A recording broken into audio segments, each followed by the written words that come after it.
توګه د زاهد جدول صاحب ډېره مننه کوم چې دا دومره ښکلی پروګرام یې را جوړ کړو او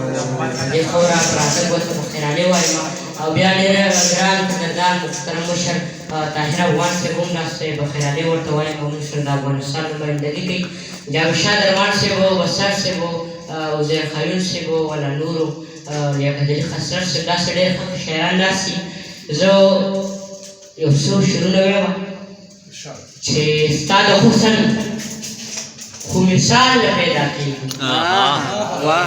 ستا د حسن خو مثال نه پیدا کېږي تا ویل په منا سوال نه پیدا کېږي ستا د حسن خو مثال نه پیدا کېږي او تا ویل په منا سوال نه پیدا کېږي بزرګان چې د دین څو پورې ژوندي وي په دې ځمکه به د جان نه پیدا کېږي بزرګان چې د دین څو پورې ژوندي وي په دې ځمکه به د جان نه پیدا کېږي زه پیدا شوم که نه پروا مې نشته درمان صاحب زه پیدا شوم که نه پروا مې نشته خو دا ستا د لاس رومال نه پیدا کېږي زه پیدا شوم که نه زیدون صاحب زه پیدا شوم که نه پروا مې نشته خو دا ستا د لاس رومال نه پیدا کېږي او دا مولانا په مذهب پسې بد وایې زما به تا سره جنجال نه پیدا کېږي پښتانه دې تر مثاله پورې لاړ شي خو محبوب او ورک مشال نه پیدا کېږي د طاهر افغان صاحب نه ما یو پوښتنه وکړه د یو غزل فرمایش مې وکړه مګر راته ووایم ځان یې ډغلې کوم د هغې غزل دوه شعرونه ویم چې خوشحال خان خټک نه ګرم نه یې جانانا خوشحال خان خټک نه کم نه جانانا ولس ودونه کوي ګرم نه جانانا دا د واده زړمو ته ډالۍ وي چې خوشحال خان خټک نه کم نه جانانا لس ودونه کوي ګرم نه جانانا ګاونډیان د خدای ډېر ښه خلک درکړي ته په خپله باندې سم نه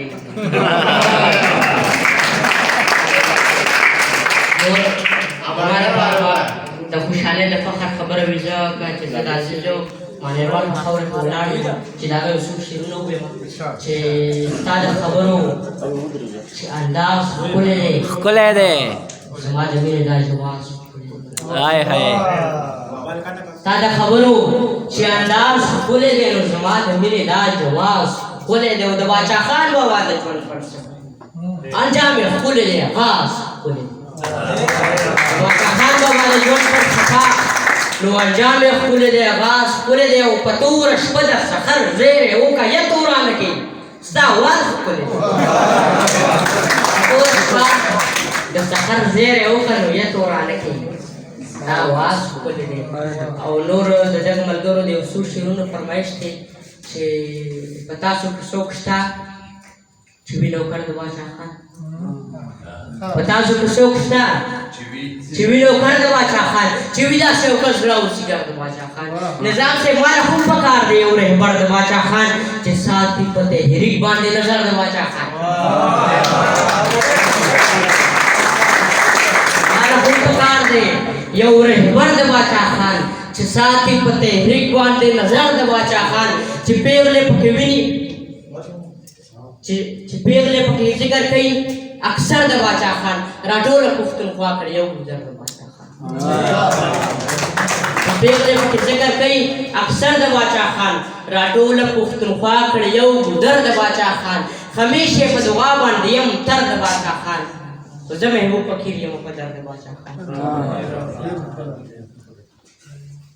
دغه ملګرو د یو نظم فرمایش کړی چې زه چې واپس راتلم درمان صاحب زه چې واپس راتلم په لاره مې دا سوچ کولو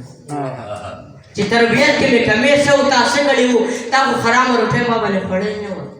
ستا د دیاړو ګټه او ستا د تکلیفونو ګټه او هغه ورځ راته خو یاده ده چې تا نه بغیر زه به د مور په منیکولو خو په وټې ناست وم چې ته دیاړۍ نه واپس راشې ما دوکان ته بوځې چې ته بسکټ راکړې او زه درنه پاپړ غواړم زه ستا په بار بار منیکولو باندې کېږم نه زه چې الټه پلټه څپلۍ په خپو کې واچوم ته یې راته څه مې کې او زه یې واپس بیا خطا کړم بیا په ټیغ ټیغ د ولې سر کې د کارغه په نامه چې بابا جانه د دې تور مرکې څه نامه ته مې راجوخ کې چې بچې نو دا بچې کارغه دی که نه زه داسې سل ځله تپوسونه بیا وکړمه ته ستړی کېږې نه او ما ته جوابونه راکړې لاسونه ځمکه باندې کېږدي ما په شا کړې ځان ته ته ځان ناست جوړ کړې او ما درته سلطان وګرځې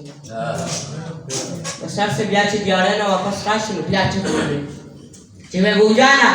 محبوب جانه بچې زر راشه څیزونه واخله ته چې خرڅ راوړې او زه درنه خرڅ واخلمه زه ستا په مخ باندې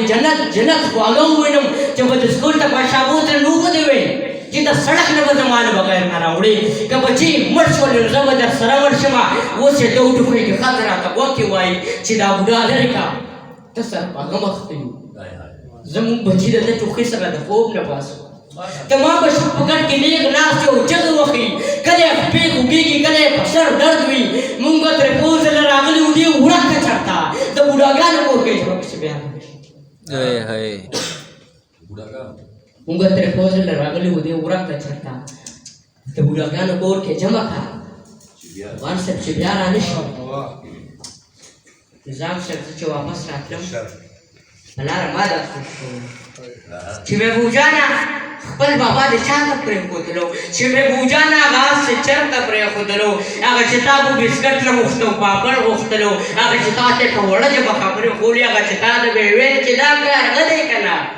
محبوب هغه پلار د اوس د بوډاګانو کور کې د کارګه ټیک ټیک ته یوازې ځان پرېښودلو